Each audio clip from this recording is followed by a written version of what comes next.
get started sooner than later. So the title of our talk today is on cross-site location jacking, or if you would prefer, XSLJ. And if you haven't picked up on it yet, this is a joke title. So to maybe give a more appropriate title, we can go to the next slide. So what we're really talking about are redirect issues. So we just thought it would be fun with all the interesting buzzwords that have been coming from the security community recently to see if we could tap into it a bit. So no, if you're wondering though, the actual topic of our talk will be redirects. So there's a lot of interesting things that go on with redirects. And part of the buzz has been related to OWASP adding open redirects as one of the issues to the OWASP top 10. So that's one of the things we'd like to address in our talk, but also kind of go beyond that and talk about some of the interesting and fun things that can happen with redirects. So to start with, I wanted to give an overview of just how redirects work. This is maybe a real basic introduction, but I figured it's best to start off so that we have a common base to go forward on. But before I get to the content, I guess I have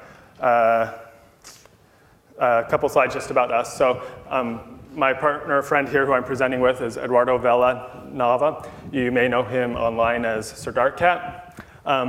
He has a lot of interests, one of which is making up absurd names for presentation titles. And I consider him the official manager of IBOS, which, if you haven't heard, is the International Buzzword Organization for Security. Please join if you would like. And he also, in his spare time, does a lot of hacking on anything made by Google or Microsoft. So fun stuff. As for me, I'm David Lindsay. I sometimes go by the name Thornmaker. I like lots of security things, but outside of security, I like movies, TV shows about serial killers, as long as they're likable. I like Finnish chocolate and sauna. And in terms of work, I work at Cigital. We have offices, a couple offices in Europe and and then offices in the United States as well. And we're always hiring. I think it's always good to mention that. Okay, so moving on to actually redirects. So there's actually a lot of different ways that in a browser you can redirect the user. And I wanted to list a few of the different ways. So to begin with, you have what most people know as the 300 redirects. And so I've listed out them here.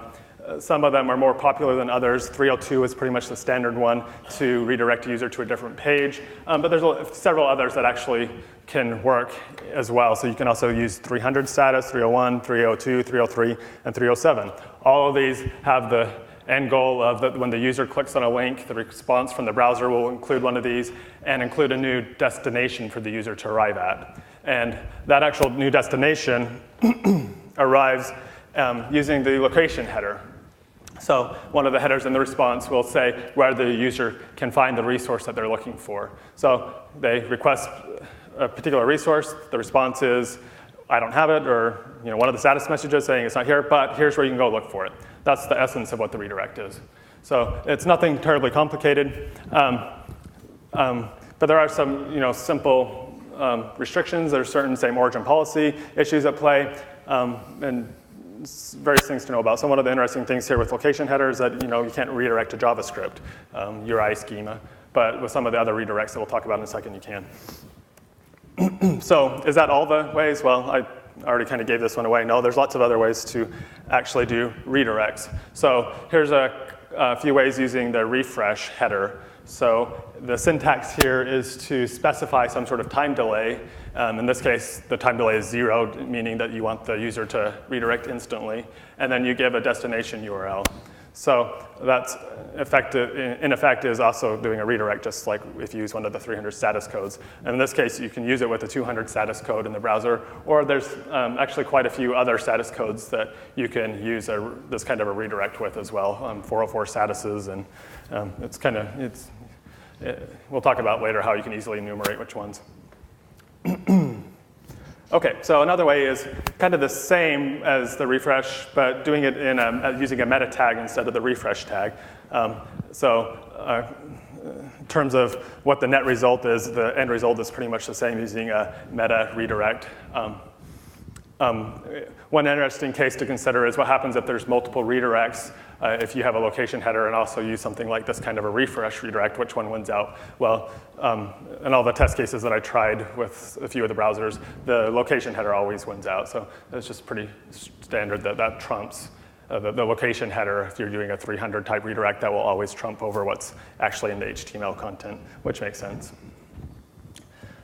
So there's quite a few other kind of weird random ways you can do redirects, and these are all quite common. I don't know if officially these should be counted as redirects or not, but they're used for that purpose on a lot of pages, so I figured it's worth including. So I threw up a few of them here. This is by no means a comprehensive list, but just to give you an idea of some of the things that you see. So some of the more common ones are using JavaScript window.open or assigning something to the location.href variable.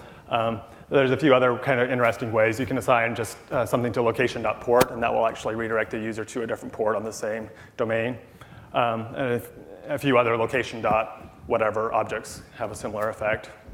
And then there's a couple that are IE specific, and they're kind of interesting, especially for web obfuscation type attacks because they're not very well known. One is document.url, or if you happen to be an event handler, you can actually just use URL, which is quite nifty for various kinds of attacks. So those are a few of the different JavaScript ways you can do redirects. Oh, and then we have even more fun ones. So there's actually a lot of other technologies that you can have embedded in the browser that will allow you to do redirects. So here are a few additional ways. Flash has a few that I've listed here. There's more. You can use load vars, get URLs. PDFs are able to fire off a redirect. You can do it through Java applets or Java. Then you can have special URI handlers that are able to launch up, fire up a new application, which can include a new browser, which ends up loading a different page. So in a sense, that's like a redirect. And I'm sure that if we talk to people in the room here, we could come up with lots of other different ways. So anyways, that's just kind of a survey of the landscape in terms of what's available out there. So we'll talk about some different attacks or things that can be done with redirects here in a minute, but and some of them will be dependent on methods. For example, you might be able to use a refresh header but not another, or one attack might only work with location redirects but not others, but we'll try to highlight those as we get to them. So in terms of the issues with redirects, the kind of first primary one that comes to mind are open redirects. And this was an issue recently highlighted in the OWASP top 10 list that came out this year in 2010. So that's part of the reason why we thought it'd be interesting to talk about, though it's actually more of a coincidence at the end of the day than something that we're intentionally meaning. But we're happy to add some content to our talk relating to the OWASP, because I thought that was interesting that it was added to the top 10. So there's a link here to the top 10 if you're interested in seeing what it says. The kind of attack here is that an attacker is able to link to unvalidated redirects and trick the victim user into clicking on it. So I'm not for sure why the term unvalidated redirect comes in, but at the end of the day, it's, I guess, not too significant. I mean, what's important is that with an open redirect, the user is going to be able to do something like this, where you have some URL, and as part of the web application itself, it's going to include functionality that will allow the user to be redirected to another page. And then the problem comes in where an attacker can somehow control some of that content that controls what that destination URL is. So that in essence is what an open redirect is. So in this case, the attacker may want to trick a user into going to 0x.lv. That's our malicious domain for this talk. So if that's the case, then an attacker could construct a URL like this, and a user looking at this might see the beginning part, example.com, feel that that's a trusted site, so it's an OK link to click on, but then after the redirect occurs, end up on the attacker site. So it's a way for an attacker to do various attacks like phishing or to promote malware, and it's abusing the trust that a user has in one domain in order to get them to end up on a more malicious domain. Other way. Okay, so what are some of the other issues that we can talk about with open redirects? This is for you. Go ahead. All right. So one of the problems is that some people try to consider if they are security problems or not. So in some cases, they are. So they enable phishing and malware attacks, so it makes them more easy for the user to click on those type of attacks, on those type of links. Like they will trust more a link that's on Google than a link that is on 0x.lb. Make browsers plugin and exploitable to some attacks because plugins and browsers sometimes make mistakes and assume that, well, don't forget to consider about the fact that there are redirects. And break trust on whitelists and URLs. So if you are whitelisting a URL for some resources, then if the URL is in a trusted hostname, but that trusted hostname redirects to some other website, then it creates problems. However, they are also not a security problem in some cases. If you take care of phishing and malware, that's kind of difficult. But, well, if you kind of have a good whitelist of websites that are not going to redirect to other websites that are going to end up on malware, etc. If you decide to require the browser plugin to vendor to fix the vulnerabilities that may arouse, like Java and Flash, for example, and if you decide not to trust and tell everyone not to trust your domain because it will have whitelists, and well, it's hard to like consider all these things. So well, anyways. So the conclusion is more or less they are a security problem. You have to remember that you have open redirects when you are writing code. So you have to remember not to use URL whitelists. And you have to rely that if there is like the next security problem that is going to be introduced because plugins and vendors, plugins and browsers forget that redirects exist. I don't know why. Well, you have to take that in mind. And you have to assume that everyone, all domains have open redirects, so you cannot use whitelists. And well, c'est la vie. So well, so are they useful? So they are useful. They are used to track user activity, like clicks on ads and clicks on search results. The ping attribute of the answer element was supposed to solve this problem, but it didn't really work. And there are also handles complex session interaction, like logging in, logging out, note where the user is going to go back. If this is cross-domain, this is a more complicated problem. And there's also OpenID and OpenAuth that are kind of vulnerable by default to open redirects. Before you go on, I just wanted to clarify one thing. So I think a lot of people might be of the mindset, and probably rightfully so, that open redirects are universally bad and should never be used.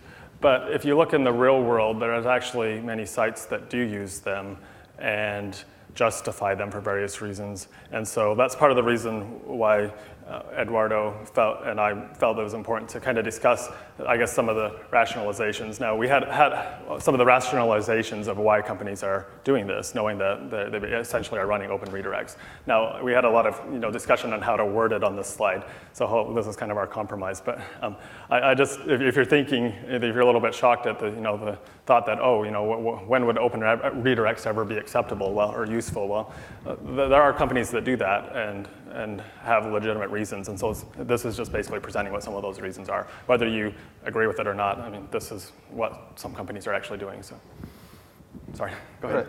Right. And to interrupt modified navigation flow, and this is a good example in hotels and Wi-Fi airports, for example, that they use redirect to the original page and they put it in a request, right?